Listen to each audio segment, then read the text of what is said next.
speaker right here at the main stage. Right now we have another great speaker. He's an author, he's been all over the world, everyone knows him. Ladies and gentlemen, talking about the different forms of consumption, please welcome Mr. Ed Rosenthal. See if that's a little bit better for you right there. It's great. Everybody hear me now? Obviously it isn't a Verizon.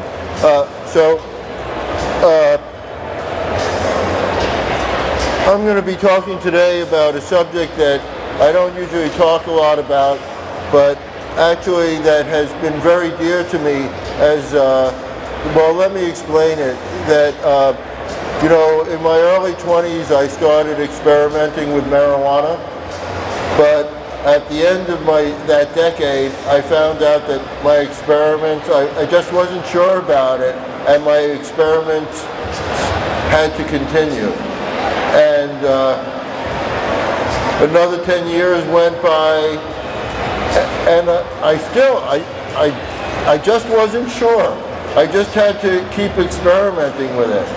And then at some point over my lifetime, I realized that I was in a longitudinal experiment, seeing just how much cannabis one human could consume. And I plan to write that report up after I'm dead. So, but they did ask me to talk a little bit about consumption. So everybody get out a joint. No, I'm just kidding. So, anyway, so you know that all of the cannabinoids, all of the terpenes, all of the stuff that gets you high or reacts with you medically is found in the trichomes. And those are little glands that are found on the leaf, and the amount of cannabinoids and terpenes that are found depend on several things, aside from the genetics. And that includes the amount of UVB light that the plants get, which increases both THC and most of the terpenes, and also, oh, that sounds better, and also, it also increases the amount of, also more intense light will increase the amount of terpenes and cannabinoids found in these trichomes. So, here's another look at the trichomes. So, you know, they say that tobacco is just a carrier for nicotine, and in a way, cannabis is just a method of introduction of THC and cannabinoids.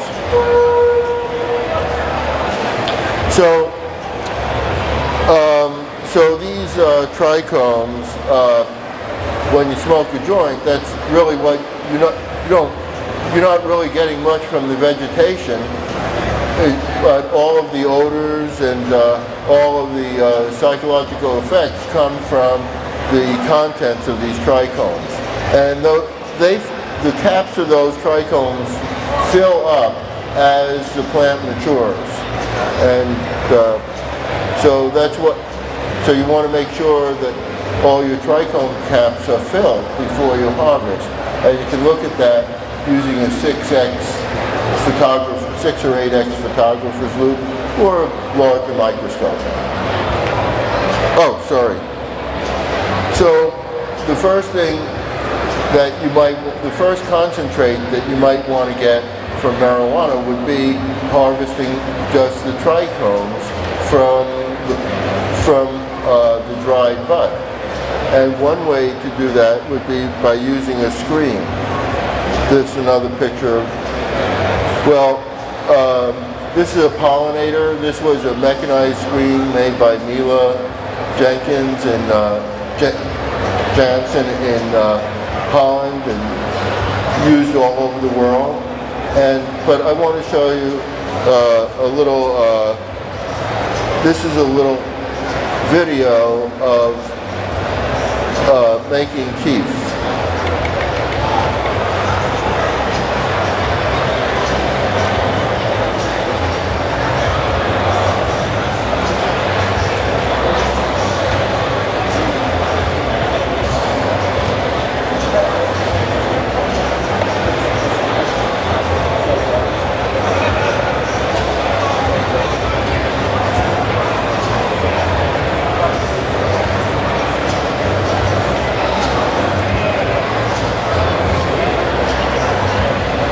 There's the kief ready to smoke.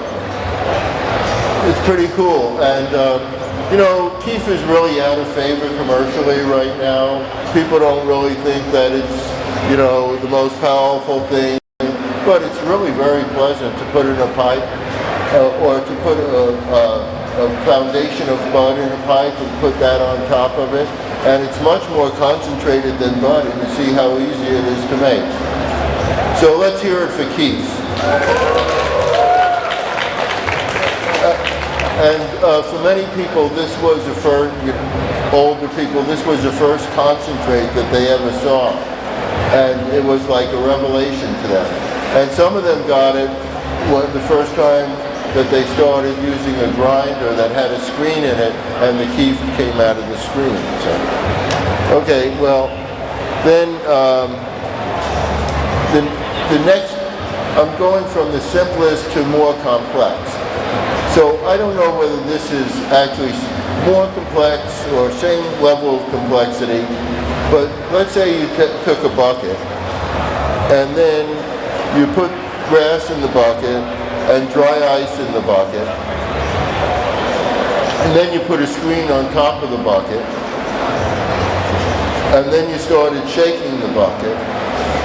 And in about 30 seconds, for instance, if you had a table, such as this one, you start at one end, and as you shake, you move along the table, and the resulting material goes from totally blonde to almost green.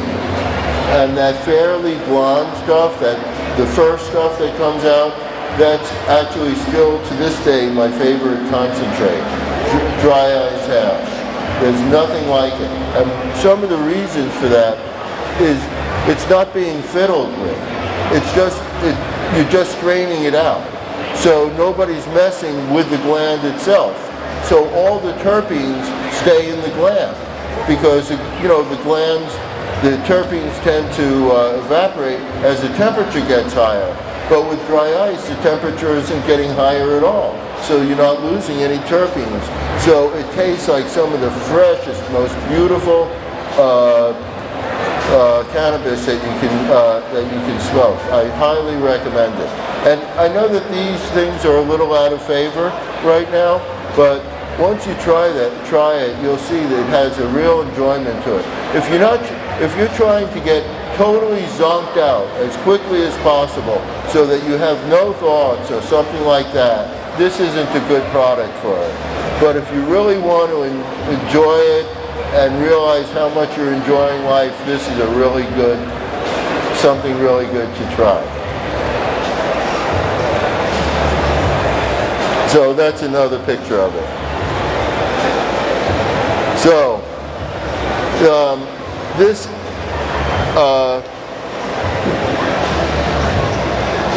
especially if you're growing outdoors, you might have some really resonant plants. And you might be inclined to follow the traditions that went on for thousands of years when people collected hashish by hand, by taking the plants and running their hands over the tops of the leaves like this. And as they did it, as you can see in the second picture there, the glands start collecting on your hands, and then you can rub them off into a ball, and that's some of the fabled hand-rubbed hashish of Nepal. And you can do it in your own backyard. Isn't that great? Now you want to know something? I was in Nepal, and the Nepalese can't do it because they have had a government that has a genocidal war on marijuana for the last 30 years. So people your age have no familiarity with marijuana at all, because it hasn't been part of their lives. It's been driven from the land. And when I was there and purchased some, I purchased it from some person who, I don't know their exact age, but they were old, really old and decrepit. And the reason the old and the decrepit was selling it is because it was too much bother for the Nepalese police to arrest them. So you would be following and carrying on this 2,000-year-old tradition if you tried to do this. The hash is wonderful. It's so fresh, and all the terpenes are there, and they haven't had time to evaporate or anything. You put that in a pipe, it's great. It's just great. Once again, can't be hard to dab it. So, next thing I want to talk about is water hash. Now, in fact, I have a brand of pre-rolls that are sold in California, and the actual joint consists of cannabis and pre-rolls and water hash. And the water hash is to bring the cannabis up to a higher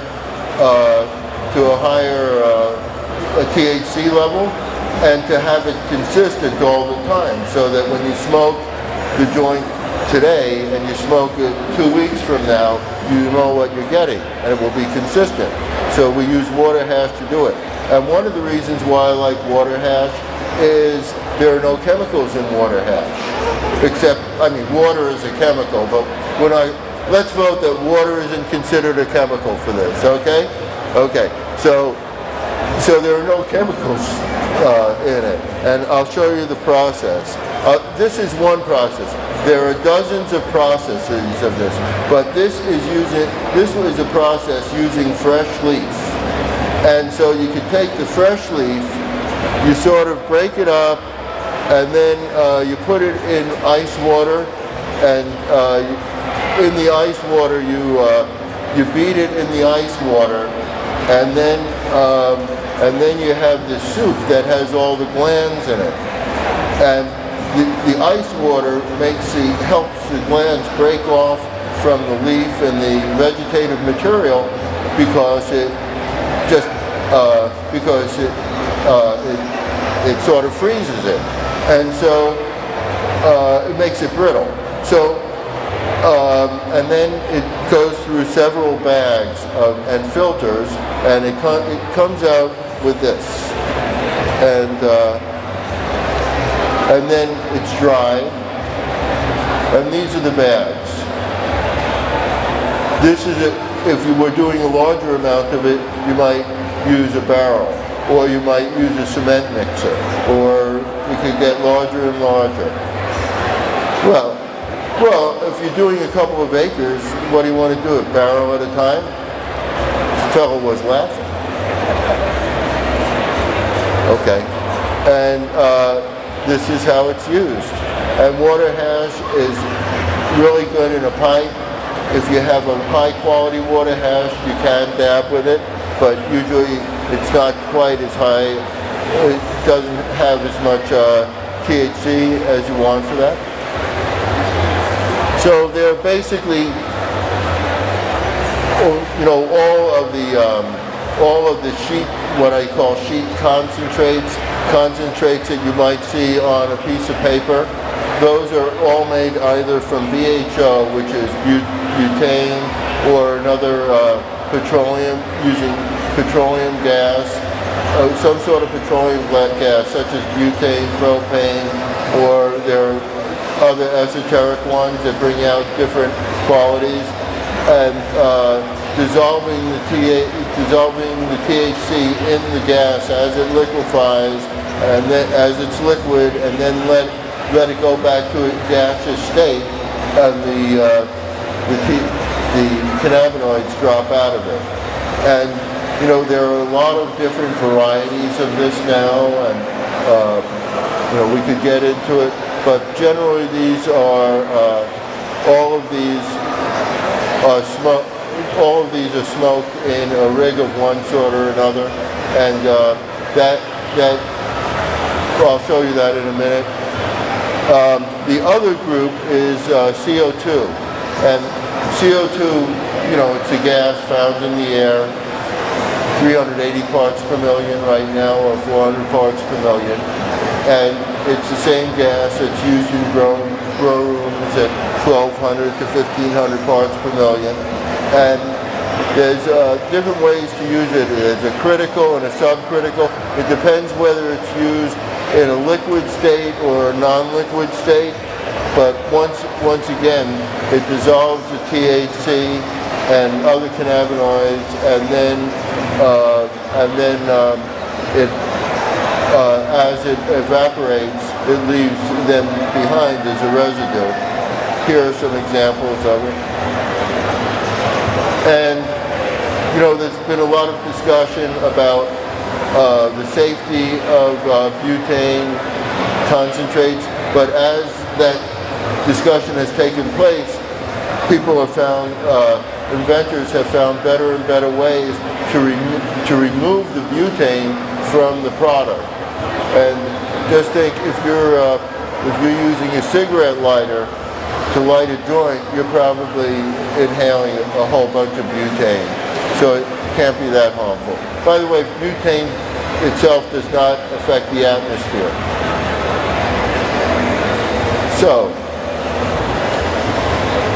So this is supposed to be about different ways of using concentrates. So one way to use concentrates, I'm going to show you some old devices that they were used. This was a vapor box that really, this was your grandfather's vapor pen.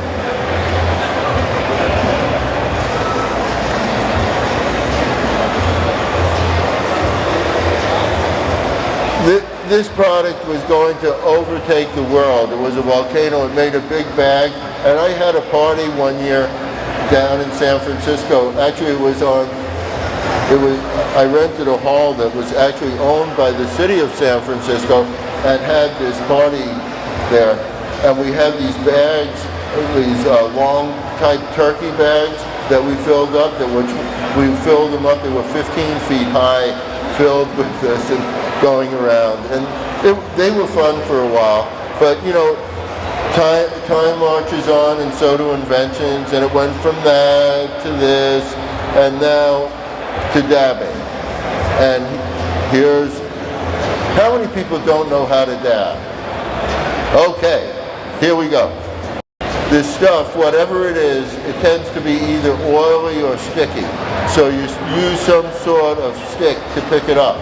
A lot of people use things like dab spoons, and sometimes I use toothpicks. Toothpicks are disposable and recyclable, so come in very handy. Okay, then you get it on the stick. There it is on the stick. Come on, isn't that a great photo? Dab on a stick.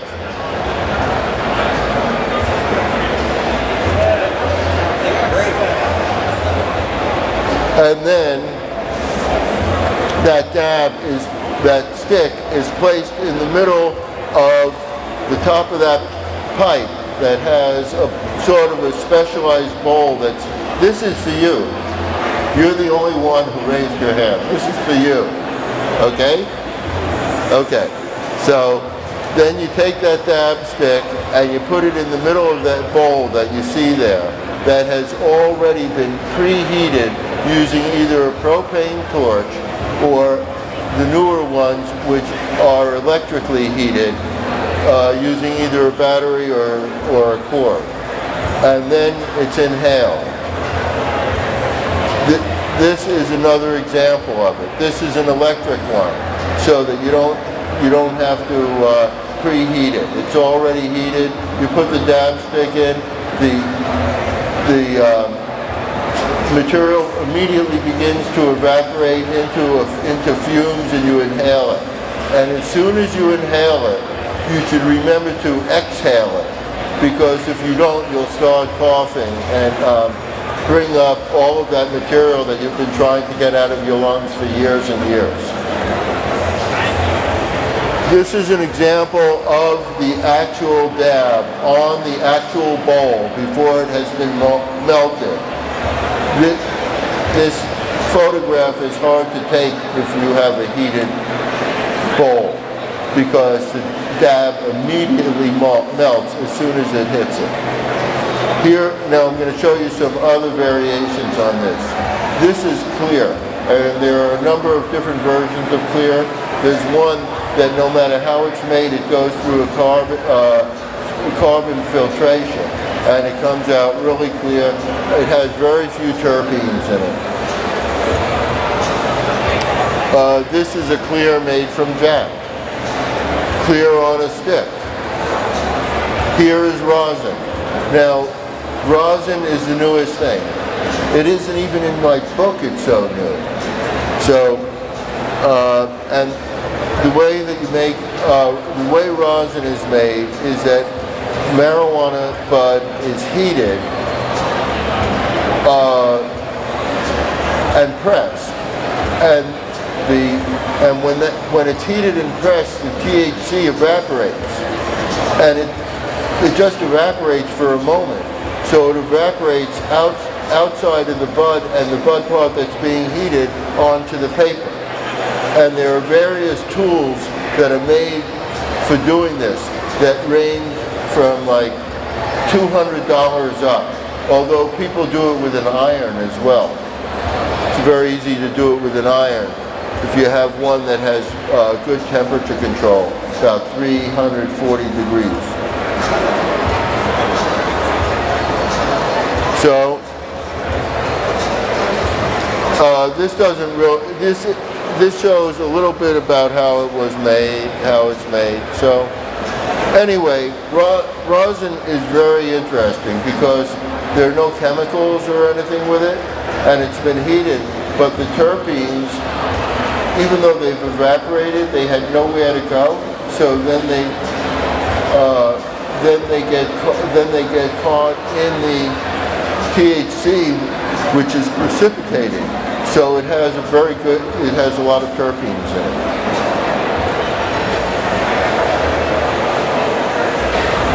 There's the bud, there's the terpene, there's the rosin around it.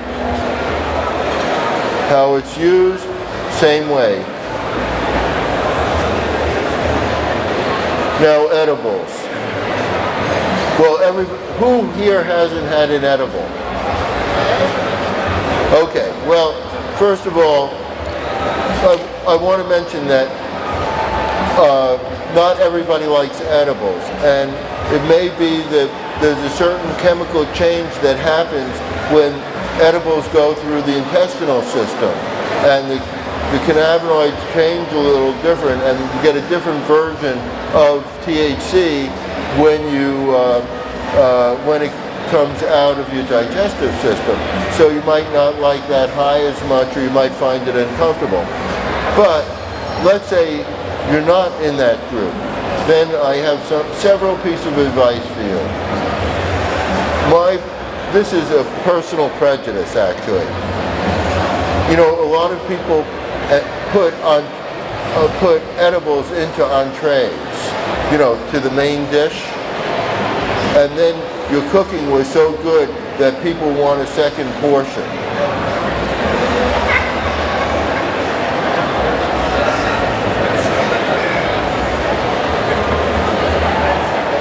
I see here that some of the people may have experienced this.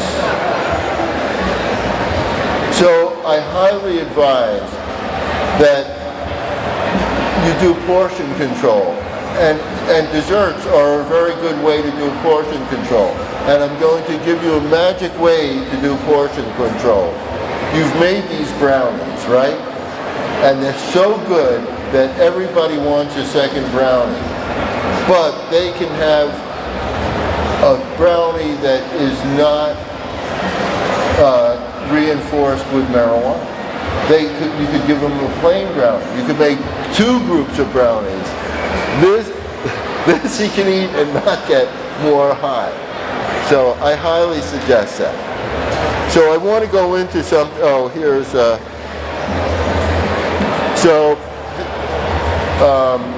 you know, there are a million recipes to make butter, and my time is growing short here. People are looking at me getting angry and everything. Okay, so anyway, I'm gonna skip how to make butter, but there are so many recipes on the internet that's not really a problem. But once again, I strongly advise that you really portion control any edibles so that people just don't go overboard with it. Especially, you know, you might have people at a party, and some of them might understand that when one portion is 25 milligrams, that they shouldn't eat 5 portions, perhaps. And a person who doesn't understand what 25, well, that's really small, 25 milligrams, you know, it's a fraction of a gram, what can it do, right?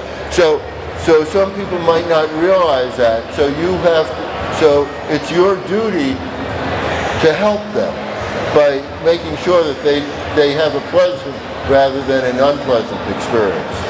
Now I want to talk about something that isn't really on here, and that is tinctures. Does anybody here use tinctures? I love tinctures. You know, I was with the president of California Normal one day, and I said, you know, I went to the movies, and this movie was so good that an hour into the movie, I got high. And he said, "You didn't get high in a movie theater, did you?" And I said, yeah, and not only that, I passed it down to my friends. And, you know, he was aghast, you know? And then I pulled out the tincture.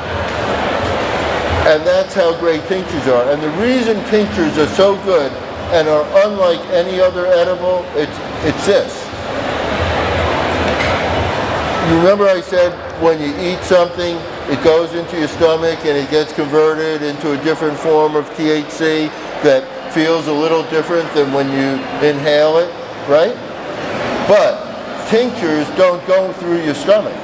You put them on sublingually on the base of your tongue, and all this mucous membranes in your lining here, they absorb it, and it goes directly into the bloodstream and directly into your brain. So it's not quite as fast, but it's every bit as effective as smoking it, and it's the same high as smoking it, and it has that same peak and comes down and everything. And you could go into a police station and use it, and they wouldn't know it. Oh, I'm taking my medicine. You know, and so I highly recommend those tinctures. Now, let's say you were traveling to a foreign country and you didn't know whether you were going to get some pot right away. So I have a suggestion for you. They have these caps, all kinds of caps, like golden caps of all sorts. Just take those caps, but don't swallow them. Break them in your mouth, and let that oil go through your. So you get into your body through the sublingual method. Nobody will ever know it. So any questions? Yes. Thank you. Turn on.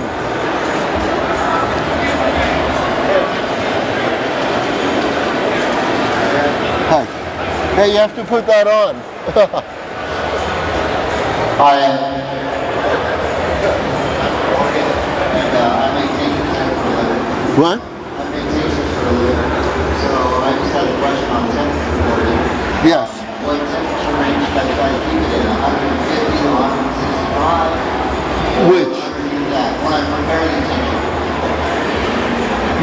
you don't necessarily have to use heat. Sure, you can use the sit method, but the stores don't really like to wait that long.